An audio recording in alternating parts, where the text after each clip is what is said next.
Well, good morning all, and thank you so much for joining us today for Hell, a virtual tour with Greg Williams.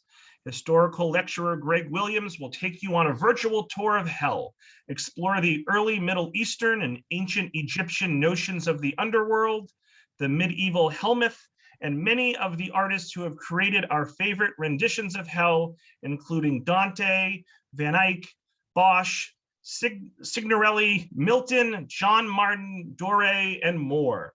Williams was a district court judge for many years, retiring as the first justice of the Edgartown District Court down on the Cape in 2015. And I want to thank the Friends of the Tewksbury Library for sponsoring this morning's program.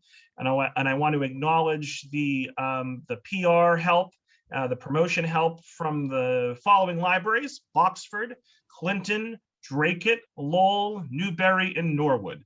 So we thank those 6 libraries as well. So everyone who's here watching live and those that will watch on demand later on, let's give a big virtual round of applause to Greg for joining us here this morning. And Greg, you can take it away. Thanks so much.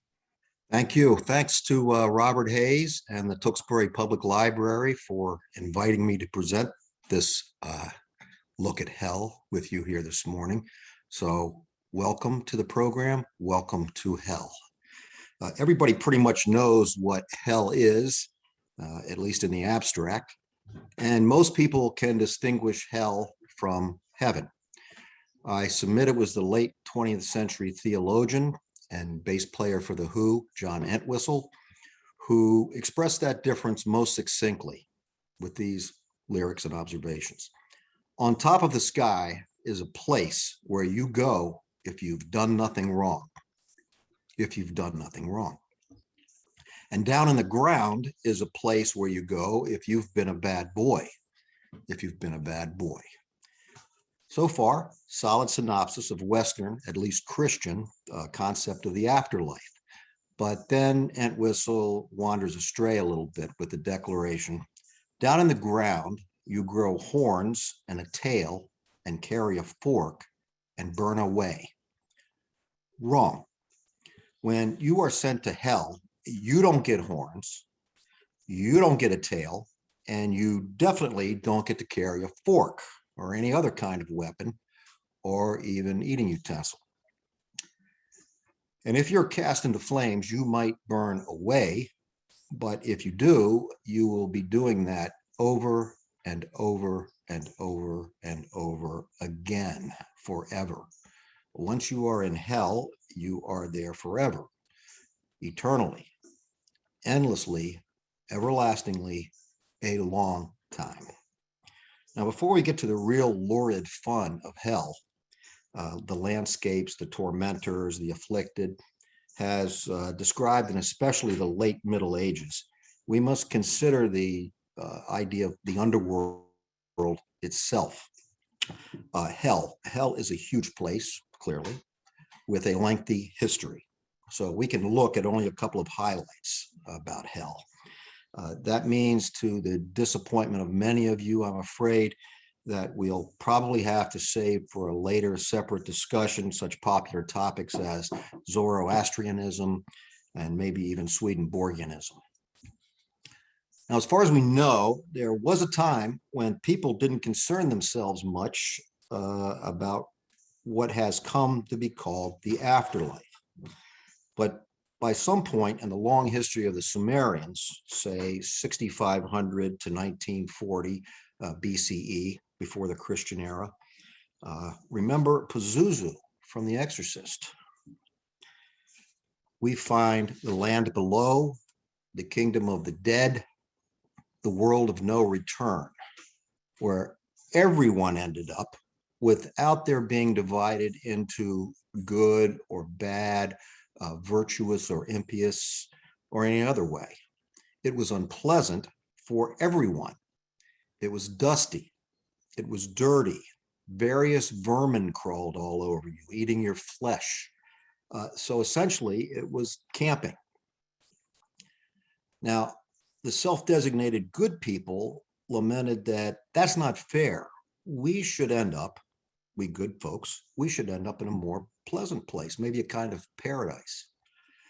So in order to choose, though, worthy people for the underworld, obviously decisions have to be made. A judge of some kind must weigh the soul or something to determine the worthiness of each person. So let's move to ancient Egypt. By the time of the Middle Kingdom in ancient Egypt, say 2055 to 1650 before the Christian era, each person's soul or heart, and in ancient Egypt, that's a multifaceted concept of like everything else. So here it's grossly overly simplified. Your soul, your heart, whatever it is weighed to determine your final destination. So there's a trial for the fate of your soul. And at that trial, you have the chance to argue your worthiness. And you can take as much time as you want in doing that. But really, it's an empty exercise because ultimately your heart is going to be weighed on a scale by Anubis. Anubis is a psychopomp. A psychopomp is someone or something who guides your fresh soul from earth to the afterlife. He is a god with the head of a jackal. You can see him there in a couple of manifestations. And he has already escorted you to this place. He has escorted you on a ferry through 7 gates, etc., and from all those transitional states here to the Hall of Justice, to stand before the judge, the king, the god of the dead, Osiris. So your soul is on one tray of this scale, and on the other tray is a feather from the headdress of Mat, who is the goddess of truth, kindness, and justice. If that feather outweighs your heart, you're on your way to the field of rushes in your new body. But that's not the finish line. You go on from there, protected, we hope, by spells from the Book of the Dead. You are protected from various aggressive reptiles, immense, also aggressive beetles, being forced to eat feces, all those kinds of hazing experiences as part of your quest for immortality. But if your sin-laden heart sinks below the feather, there is Ammit. Ammit is a female demon who waits by the scales. You can see her there. She has the head of a crocodile, the body of a lion, and the flanks of a hippopotamus. She's aggressive. She does not hesitate to wolf down your heart. And if she does that, you are gone. You have died a second time. You are restless, and you will be restlessly wandering forever. Where is unclear, probably camping in Sumeria. Now remember, Anubis guided you on a ferry ride through 7 gates. In considering the underworld in most traditions, Eastern or Western, one or more of those kinds of elements appear. Mountains hindering the entry to the underworld. There's a river. There's a boat with a psychopomp boat steerer. There's a bridge. There are gates with guardians. Sometimes there is a tree of significance. So watch for those elements as we go through various iterations of hell. Now, from ancient Egypt, we'll move on to classical Greece and later Rome, where the judgment elements fade away, at least for a while.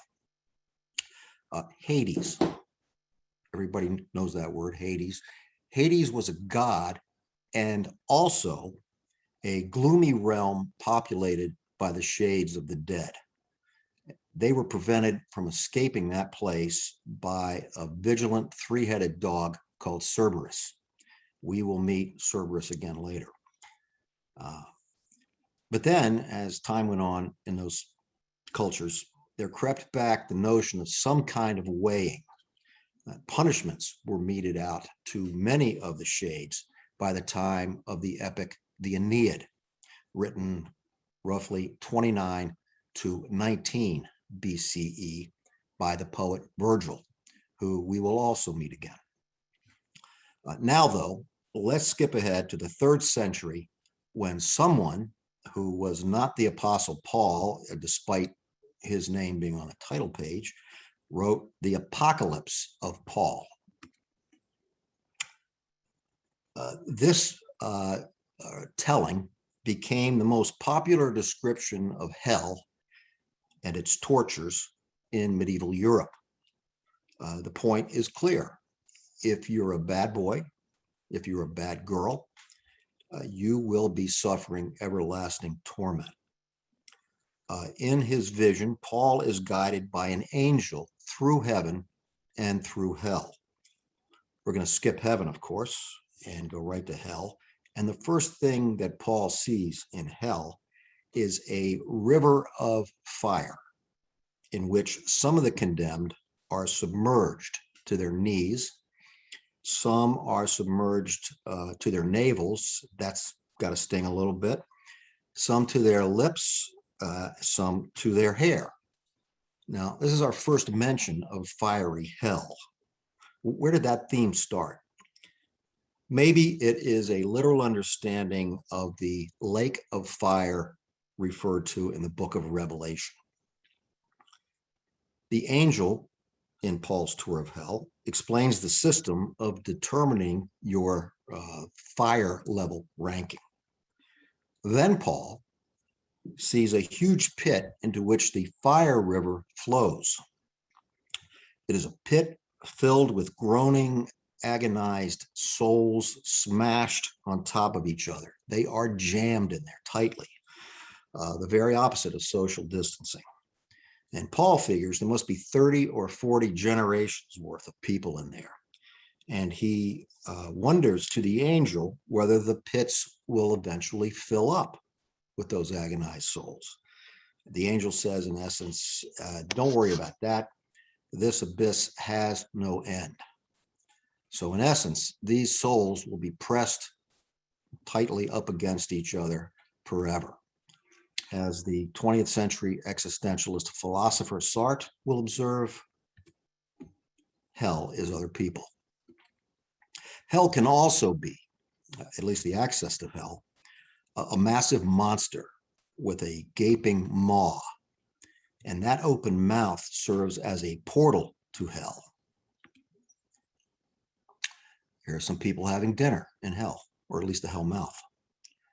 The road to hell might be paved with good intentions, but at the front door, there are large fangs, revolting tongue, halitosis beyond imagining, and that's before we even get down the throat.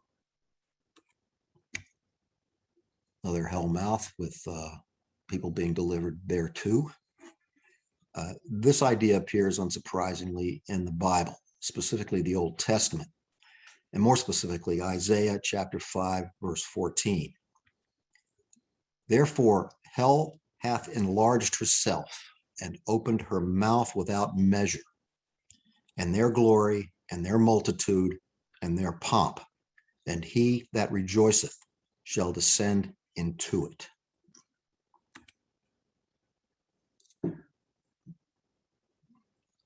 So there you go. This maybe this just kind of looks like a dog or a puppy of some kind. Maybe it's Cerberus. The hellmouth apparently began appearing in Anglo-Saxon art right around the beginning of the 9th century. And it was popular throughout the Middle Ages in the visual arts and also in theater. Now, you've probably heard of medieval mystery plays themselves. These are not whodunits. Mystery here derives from the word miracle. And in these mystery plays, when they were presented to the townsfolk, heaven would be depicted on one side of the stage and hell on the other side of the stage. There's a hellmouth stage.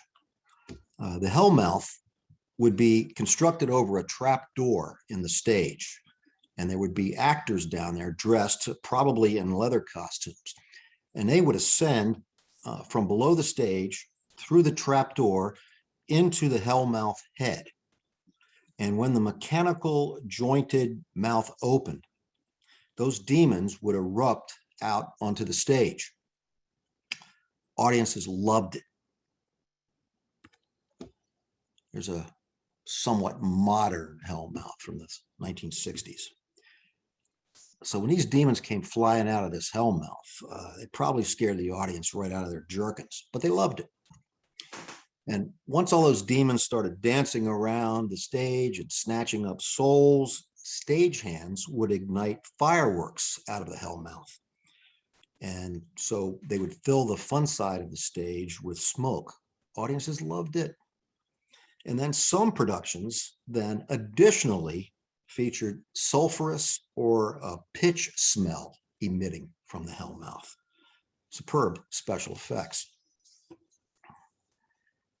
Now, the enduring source of many of the notions about hell for the last 7 centuries is the work of the poet Dante Alighieri.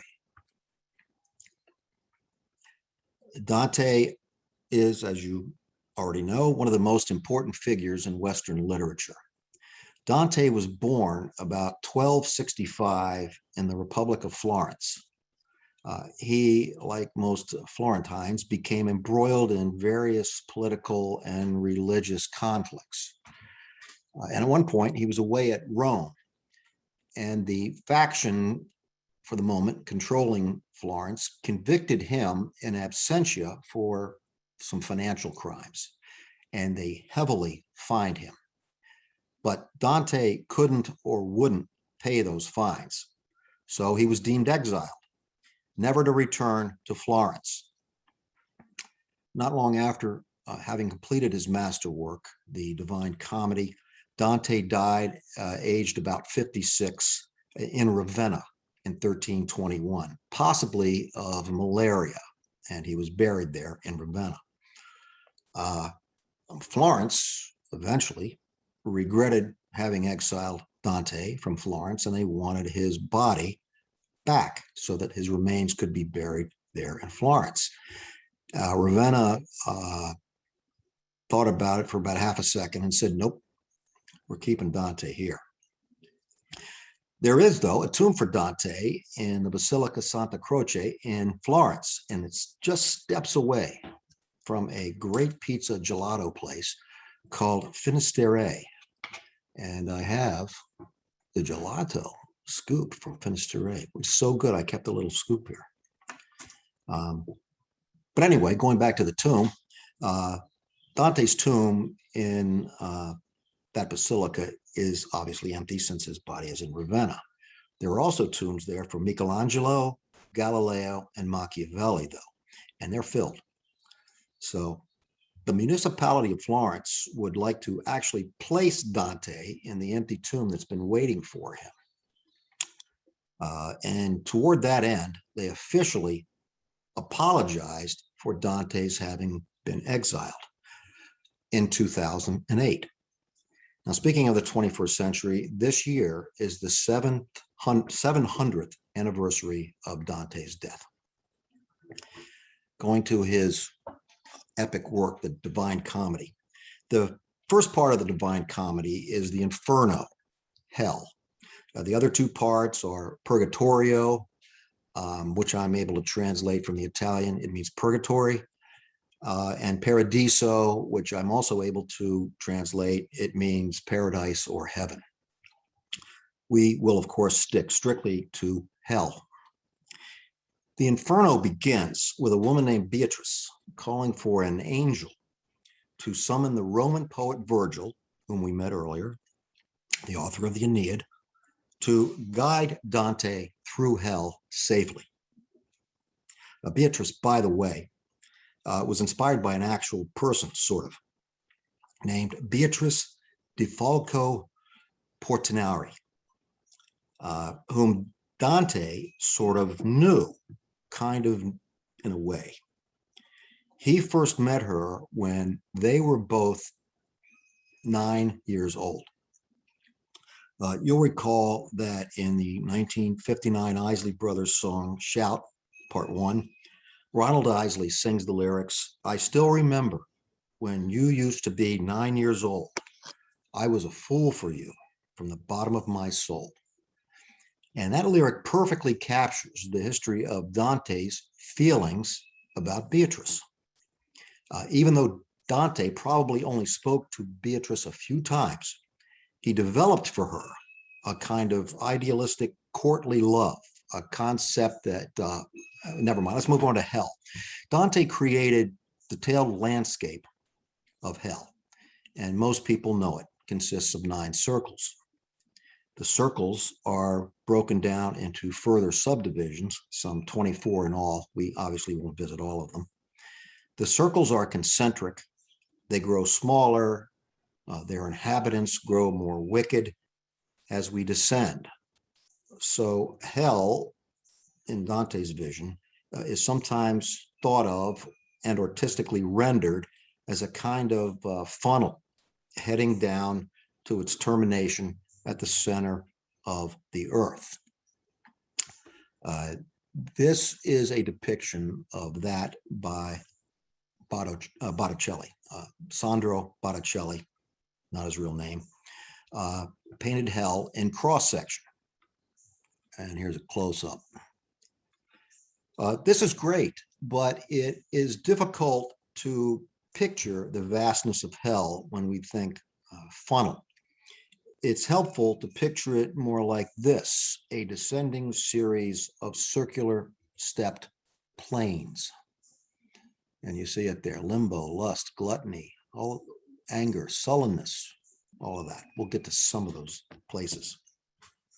Now, it was not the Italian Renaissance painter Botticelli, but a French engraver of the 19th century called Gustave Dore, who is most identified with pictorially rendering Dante's Divine Comedy, especially the Inferno.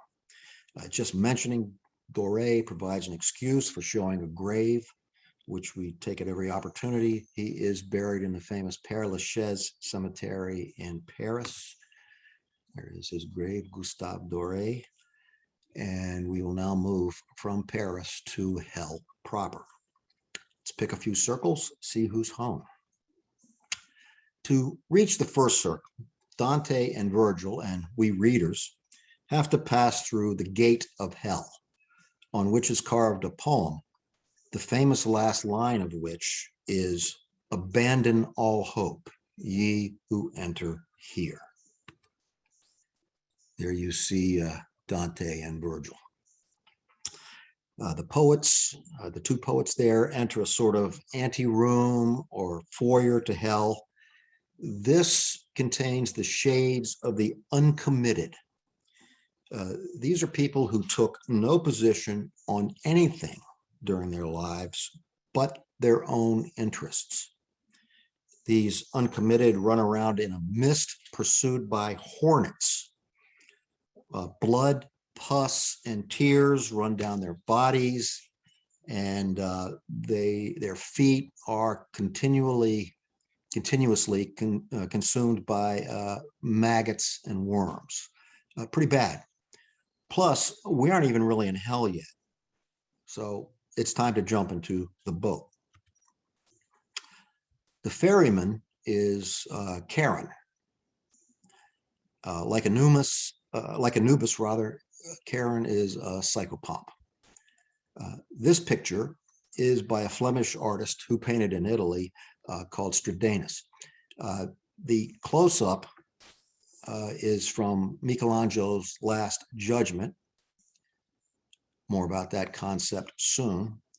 That covers the altar wall of the Sistine Chapel. We cross the river Acheron and arrive in actual hell, the first circle, which doesn't seem so bad. At least there aren't any hornets. It's the edge of hell, Limbo, from the Latin limbus, meaning hem or border. Limbo is populated by pre-Christian peoples. And you could easily be starstruck here to see such virtuous pagans as Adam, Homer, Socrates, Julius Caesar. This is where Virgil lives, he being pre-Christian, when he's not offering tours. These Limboites, Limbonians, whatever you want to call them, live in a castle with 7 gates.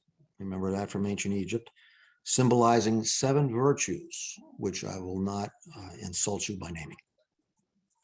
What these Limboites do throughout eternity is somewhat unclear, but they're not physically tortured. They're not physically harmed. Could you plug this in? Yeah, thanks. Physical torture, physical harm, we will get to that. And here, presumably crawling all over the castle, are unbaptized infants. Now, if you know the apocryphal concept of the harrowing of hell, this is where that happened.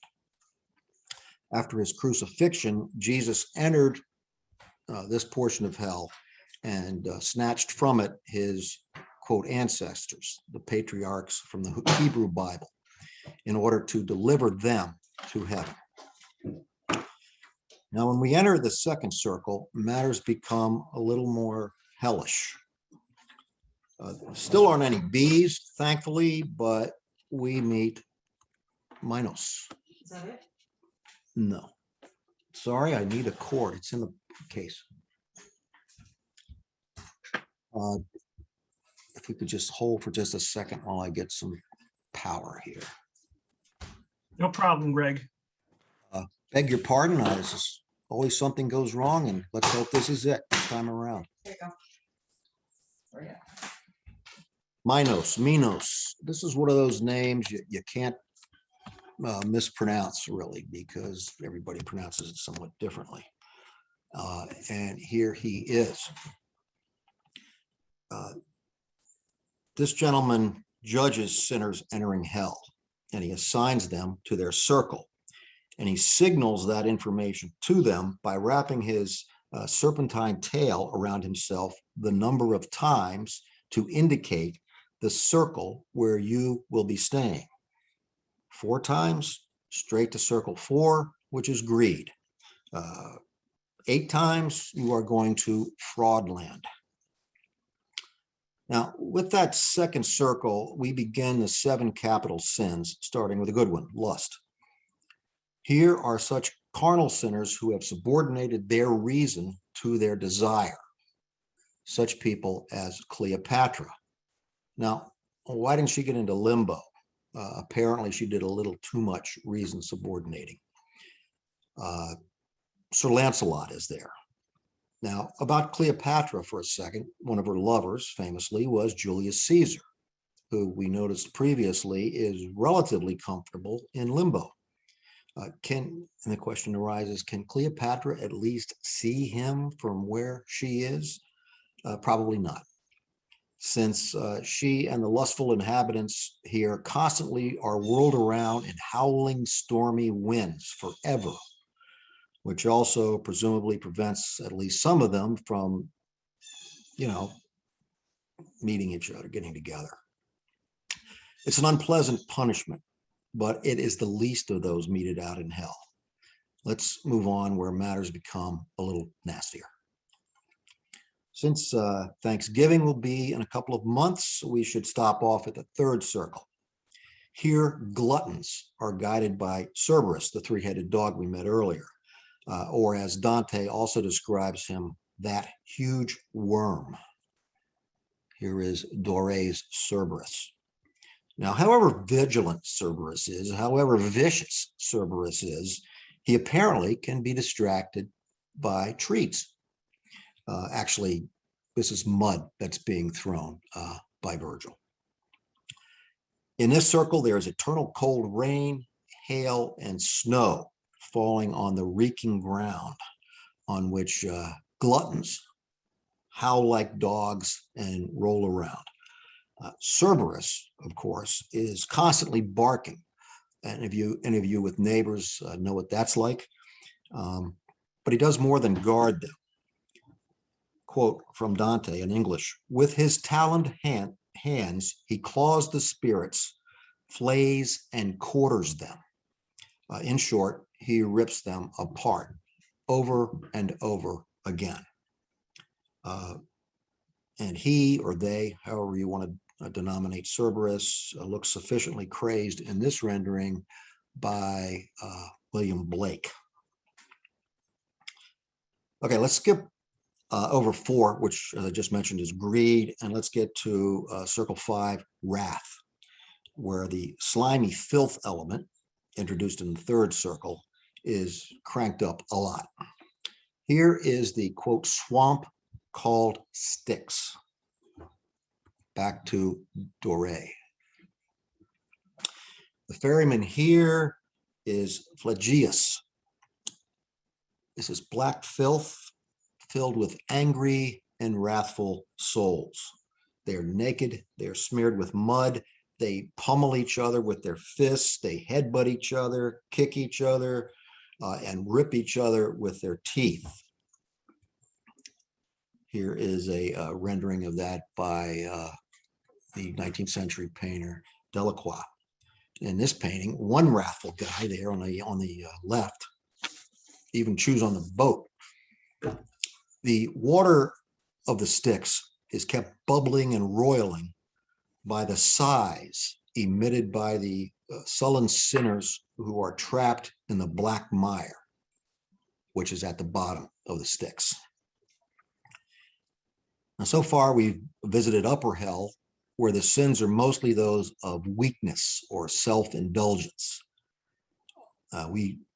Dante leaves the 5th circle in a small skiff, and he sees in the distance high towers resembling mosques that glow red because an eternal fire burns within them. This is the city of Dis, D-I-S, surrounded by iron walls and guarded by more than 1,000 fallen angels and furies and Medusa. This is painted on a shield. This is a Caravaggio. Dis separates upper hell from lower hell. Lower hell is where sinners go who are guilty of malicious acts carried out with ill will. Maybe you want to think of it as specific criminal intent. Virgil tries and fails to gain entry here. So luckily, an angel arrives and opens the gate with a touch of a wand. Normally, you don't think of angels wielding wands, but anyway, they get past the wall and they are in the 6th circle of hell. And Dante sees there heretics burning in fiery tombs, at least smoking tombs. And then the 2 poets, Dante and Virgil, have to dodge the Minotaur. Have to say the Minotaur does not look that threatening in this rendering. In fact, I believe this pose was adopted for the film Titanic. I want you to draw me like one of your French girls. At this point, the 2 poets are about to clamber down a bank formed by boulders, and they perceive an unbearable foul stench belched from that bottomless abyss, unquote. The 7th circle is for violent sinners. And the first ring is for murderers or tyrants. And they are bobbing in the Phlegathon, which is a river of boiling blood. Anybody who bobs up out of that fluid higher than they are allowed to are quickly shot by arrows from centaurs who constantly ride, well, not really ride because they're their own steeds, run around the river with their bows drawn, ready to fire. The second ring is for people who have died by suicide or who have attempted it. And these people, these souls, have been transmogrified into gnarled, contorted thorn trees. And harpies, who are hideous giant birds of prey with human faces, feed on their leaves. We'll skip the rest of this circle and the 8th circle, which is fraud and et cetera, to take a quick look at the final circle, the 9th, for those who have committed various kinds of treachery. Here is not fire, but ice and freezing wind. Sinners are trapped in ice with variations. Some have only their heads above the ice and they cannot move them. Others can bow their heads for some relief from the wind. Not sure that pulling their hair helps any. Others are supine in the ice and their tears freeze into a kind of crystal. The last group is completely frozen within ice in contorted positions. Then the two poets reach the center of hell. The devil, once the angel, Lucifer, now Satan, is here. He has committed personal treachery against God. Virgil calls him Dis, the Roman god of the underworld. You can see these names sometimes, or a being and also a place. Dis, Satan, the devil, is an immense giant covered with coarse hair, and he himself is trapped in the ice to his waist. He retains the 6 wings that he had when he was among the seraphim, but now they're bat's wings. And though he beats his wings, thereby generating the freezing winds that whip through lower hell, he's going nowhere. Not pictured here, but he has 3 faces, a kind of whitish yellow one, a red one, and a black one. Quote, out of his 6 eyes he wept, and his three chins dripped tears and drooled blood-red saliva. Each of his mouths is shredding forever a traitor. On the left and right, Brutus and Cassius for engineering the assassination of Julius Caesar, who's back in limbo and they definitely can't see him. In the central mouth is Judas Iscariot. Judas is stuck in Lucifer's mouth head first. Lucifer doesn't just gnaw on Judas, he also rips Judas's back with claws forever. And then it's time for Dante and Virgil to leave hell.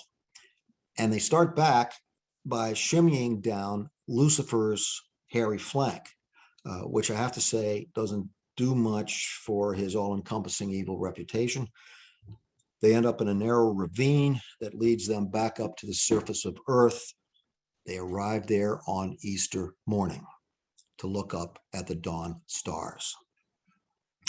Now from Dante, again, remember he died 1321, we move forward north from the republics, kingdoms, and states that would eventually become Italy, more than a century, to the Netherlands.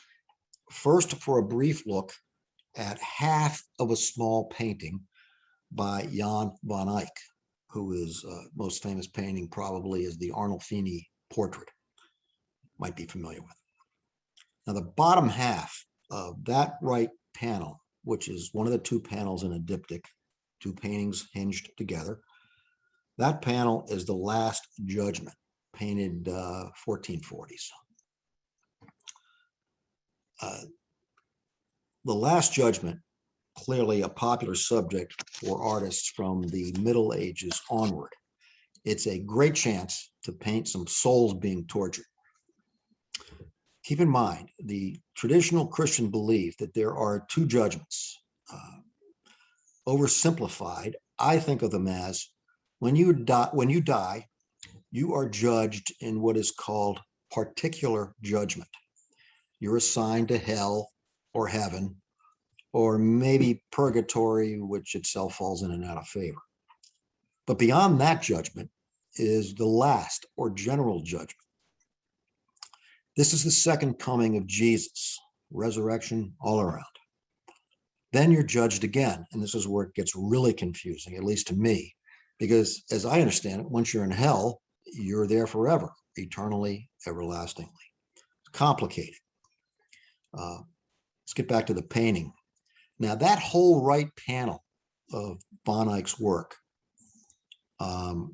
is just a little bit over 22 inches by 7 inches. So this part alone is tiny. It's half of that tiny painting. But Van Eyck packed plenty in here. Excreted from the bowels of that marvelous winged skeleton you see at the top, death, obviously. Let's take a close look. He is excreting into hell a writhing mass of doomed souls, including royal figures, including clerical figures, and they're being disemboweled and devoured by various devils in the shape of rats, serpents, skull-headed jaguars, other snarling nasties. Little less crowded, but more conventional demonic torturers and tormentors is Dierich Boutz's Hell, painted in 1450. I say conventional. One of them has eyes for nipples, so, you know, it's conventional, I guess. Anyway, this is Dierich Boutz's work of 1450. Now, as great as those paintings are, and they are, the year Bautz created his hell, a baby named Jeroen or Hieronymus Anton Zenun von Achen was born into a family of artists about 1450 in 's-Hertogenbosch in North Brabant, Holland. He would later name himself after his town.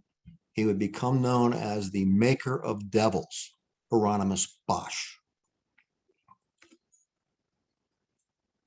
For years, art critics pictured Bosch as sort of secreted away, creating his intricate dream worlds.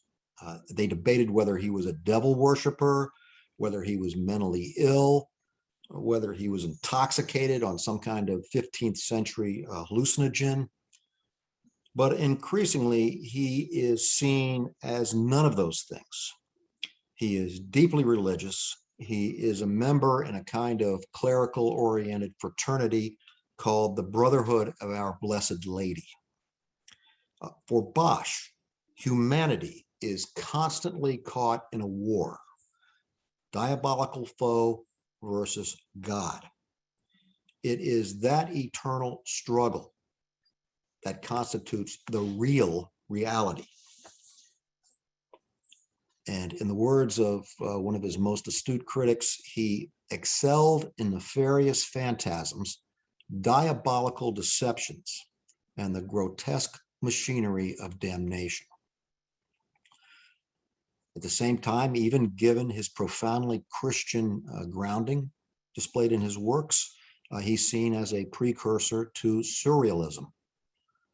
His fiendish hybrid creatures are unnatural. They exist counter to God's order, the order that God has created. Some of them are even part machine. They populate most of his works, sometimes seemingly almost to overflowing.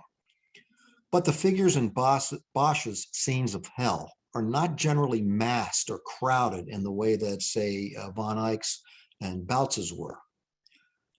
Plus, more importantly, Bosch's hellish, tormenting devils, his demons, are different from those that we've considered so far.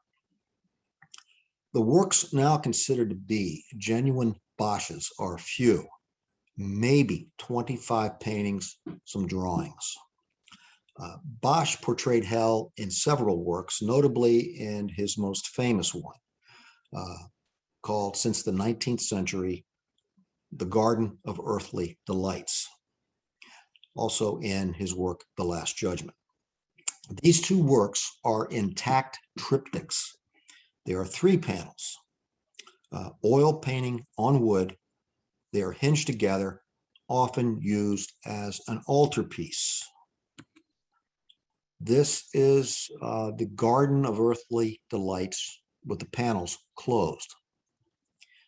Triptychs were often kept closed, and the outside shutters of them, as you see here, at least in Bosch's world, are usually painted in grisaille, monochromatic grays that kind of evoke sculpture. And they would thematically relate to the three paintings inside. Those paintings inside would be brighter. I say brighter. With Bosch, they are all but day glow. Bosch's reputation did not remain local. Among his customers was the King of Spain, Philip II, which is why this masterwork is in Spain, in Madrid, in the Prado Museum. The Prado does not lend out this work ever. The Garden of Earthly Delights, and remember, he didn't call it that. It's only been called that since the 19th century, was painted about 1503. Everyone has seen a reproduction or a poster of it. Many people probably owned an ornately framed poster of this painting when they were a student in Virginia in the 1970s. Broadly speaking, the left panel depicts the sixth day of creation. You see Adam and Eve there. On the large central pane or panel is sort of an elaborate frat party, probably really more like humankind in a bogus paradise, characterized by unbridled lust. And on the right panel, hell. Probably the two most well-known figures in Bosch's Hell are the tree man and the blue-bird-headed demon. The tree man, that face might be a self-portrait of Bosch.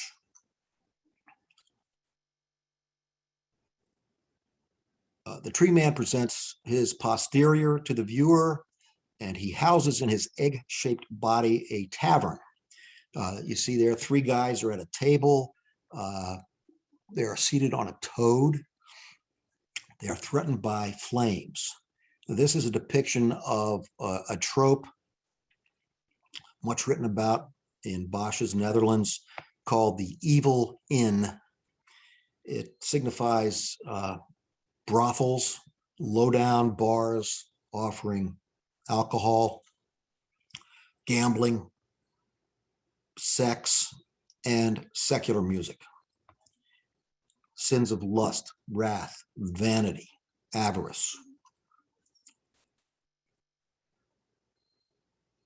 Here is the bluebird I referred to. You will note in the upper left some sinful secular musical instruments.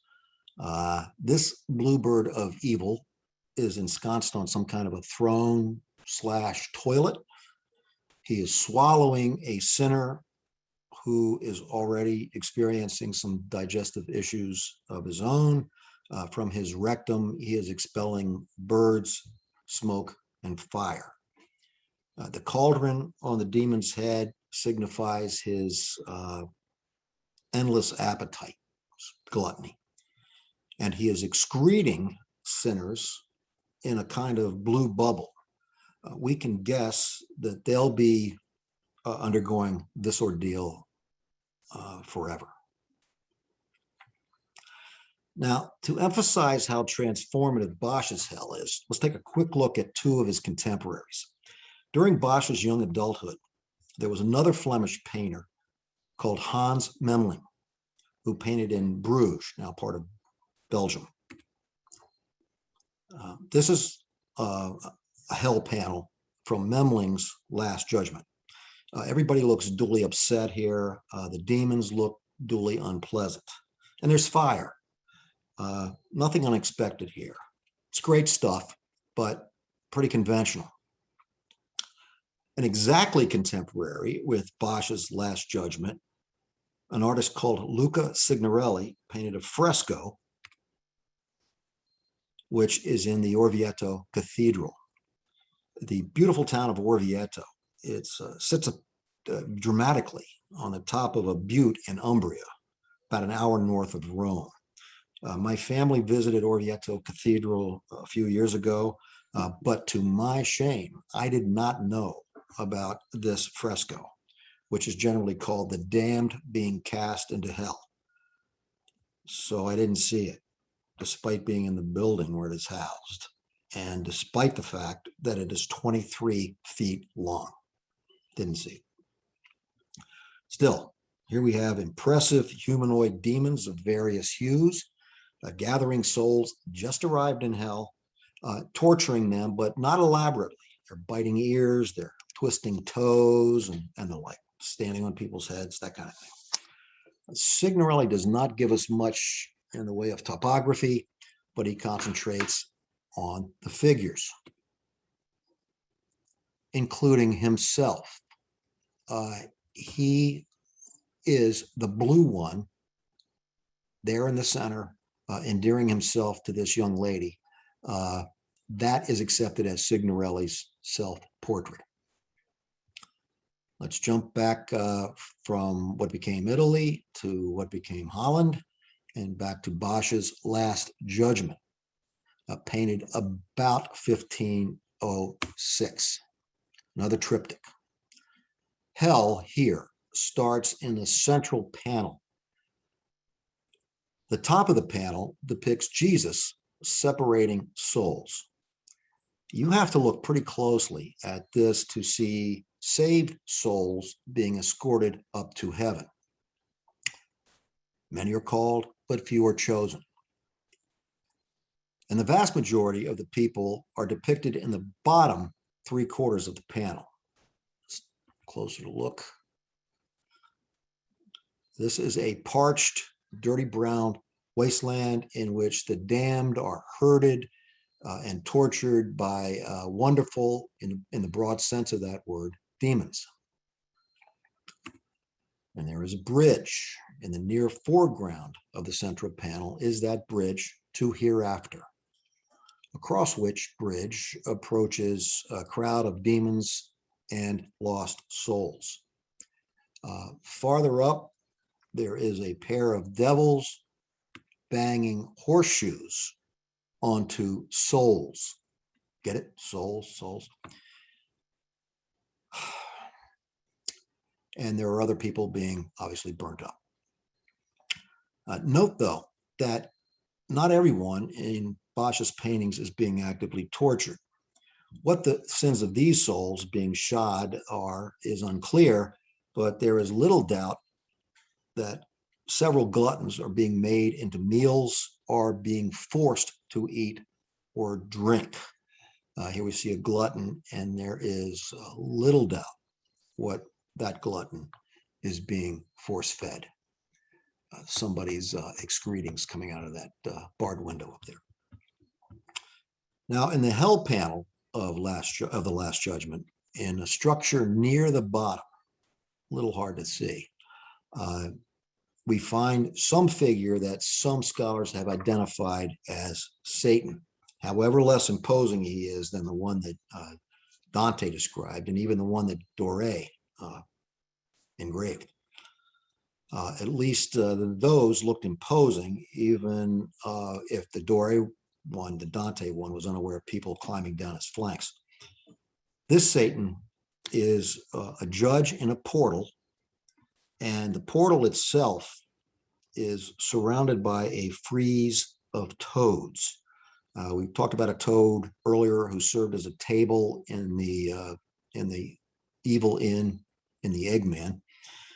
And the toads in Bosch's world are emblematic of envy, gluttony, and lust, which is a lot.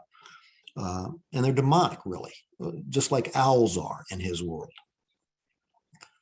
Behind Satan in the darkness, don't know if you can see that, but there are souls jammed together, perhaps awaiting transport. Satan is about to pronounce sentence on two nude figures. these obviously echo Adam and Eve. This is the punishment phase of the trial that they have already lost. There is a spectacled prosecuting demon. You see him there with the sort of red hat on over the male figure. He is reading out their crimes. It should be obvious, obviously, that you can study even reproductions of Bosch's works for a long time and apprehend all kinds of meanings. But we should move on a couple of centuries. In the 17th century came John Milton. His Paradise Lost, which we obviously have to mention because one, this blank verse epic poem is one of the keystones of English literature. Two, in that work, Milton invented the word pandemonium, which in essence means all demons, signifying the capital city of hell. And three, that poem has been illustrated by numerous artists like the Divine Comedy, including Dore and William Blake, but also by John Martin. Part of Paradise Lost concerns Lucifer's fall from heaven with his rebel angels and his being banished to hell, where he becomes Satan and proceeds to organize his followers there and redecorate the place. In the paintings and engravings of John Martin, English Romantic artist, 1789-1854, he specializes in small figures in vast, tumultuous landscapes. And in this one, we can see pandemonium and also inside those halls of damnation, which we'll get to in a moment. This is a large oil called Pandemonium, painted in 1841. It is 72 by 48 inches. We see the walls of the capital of hell, and they look suspiciously like Parliament in London if the Thames were on fire.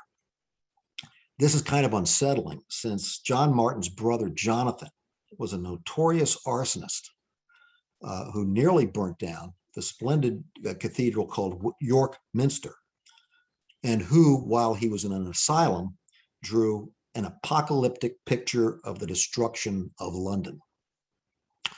Anyway, that's Satan standing out there, not trapped in ice, but posing like a statue of a classical warrior almost. Martin created a series of 48 mezzotint engravings, essentially page size, 11 by 8, for a new edition of Paradise Lost.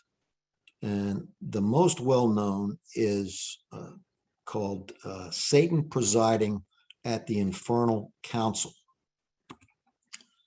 Here is Satan. He is enthroned among his fallen angels of the Stygian Council and impressively balanced on that sphere. Now, this disquieting, also quiet scene seems a good place to wrap up. We could do that by noting that although there are kinds of physical hell that we've looked at have been believed in by increasingly fewer people, we humanity have managed, especially at several points during the 20th century, to create actual hells on the surface of our planet. But that might be predictable, and it's certainly, well, depressing. So I think it's better to return to Bosch and fade away with a few more close-ups of his delightfully infernal creations.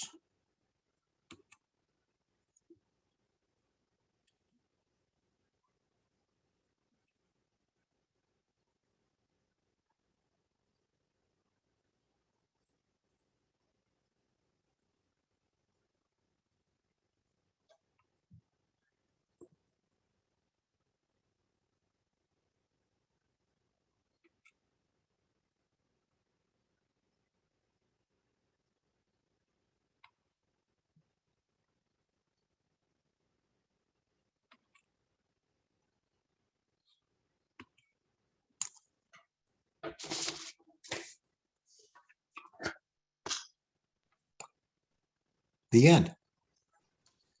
So Greg, thank you so much for the presentation. Folks, let's take at least 5 minutes of questions. So if you have a question for Greg, feel free to type it into the Q&A. Karen would like to know, how did you go from a law career to an exhaustive research into concepts of hell and history? That's a good question. Probably best answered by, and I don't show it here, but even back in high school, my high school graduation picture is me with my arm around a skeleton and holding a skull.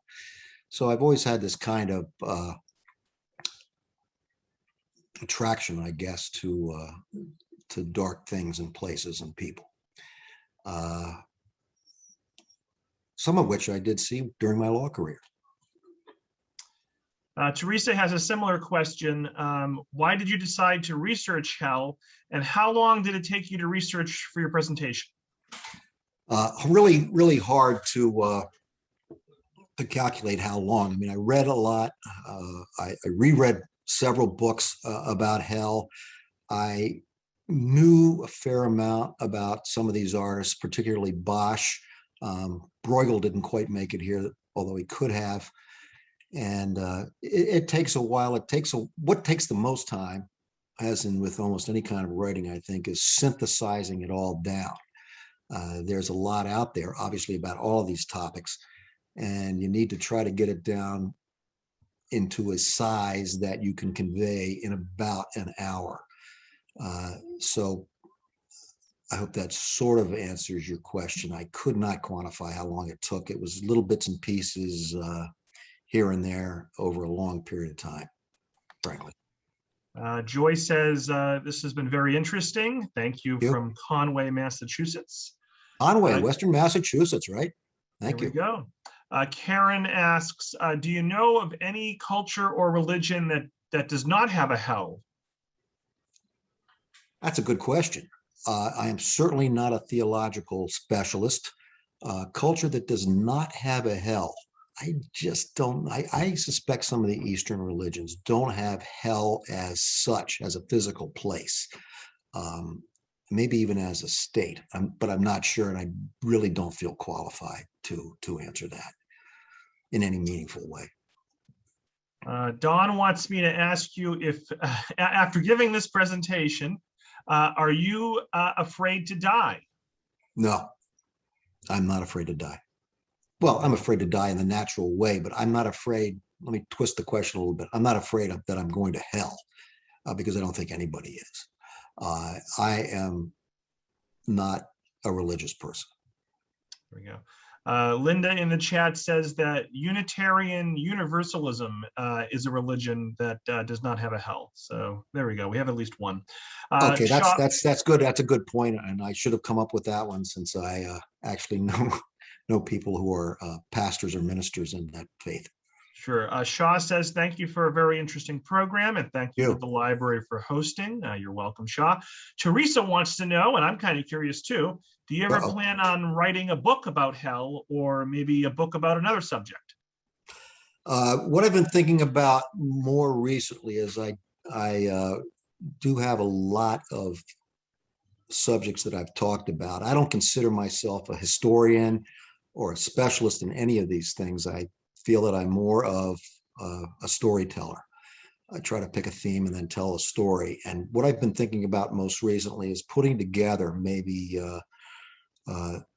3, maybe 4 of the talks into a book that would probably feature, as I told Robert earlier, I do a talk about Lemuel Shaw, who was the Chief Justice of the Supreme Judicial Court during the 19th century. His son-in-law was Herman Melville, and there's a lot of interesting interplay there involving a married couple who are hanged in London that Melville and also Charles Dickens witnessed. Melville actually bought a broadside of that event to give to his father-in-law, Chief Justice Lemuel Shaw, who ended up trying the case that many of you may have heard of, generally called the murder at Harvard. It was a murder in the old Harvard Medical College, which is now where Mass General is. by a professor at Harvard Medical College of one of the Parkman family in Boston. And that's got a lot of real grisly stuff in it. And that would be one of the things I try to put together that, and a lot's been written by that, including by such people as Simon Schama. So I put that and maybe a couple of other topics together in a book. I appreciate the confidence that I might be able to write a book. So thanks for that question. And Karen just wanted to say thank you. And this was quite the day, quite a way to start the day. So thank you, Karen. Well, that's what I thought when Robert told me that these were in the morning. So. Well, you know, I thought with a subject like this, maybe it would be better to do it at the beginning of the day rather than hear it and then go to bed in an hour or two. So maybe this will work out. Okay. So, Greg, do you have any last words before we wrap up? No, I just wanted to thank again. I'm not sure how many of you actually hung on for this whole thing. Robert probably has those statistics, but those of you who signed up for this and who stayed till the end, I really appreciate it. And again, I appreciate the Tewksbury Public Library for asking me to do this, and particularly Robert Hayes of that library. Oh, you're making me blush, Greg. Well, you'd be glad to know that almost everyone stayed on for the entire time. And I want to thank you for a wonderful presentation. And I also want to thank our partnering libraries of Boxford, Clinton, Drake, Lowell, Newbury, and Norwood for helping me promote this morning's talk. So again, folks, look for that email from me later today with a link to the recording. Feel free to share the recording with anyone who you feel may be interested, and also take 60 seconds and fill out the survey. So thank you all so much, and I hope everyone enjoys the rest of their day. Thanks again, Greg. Too. Thank you. Bye-bye. Bye, all. Bye.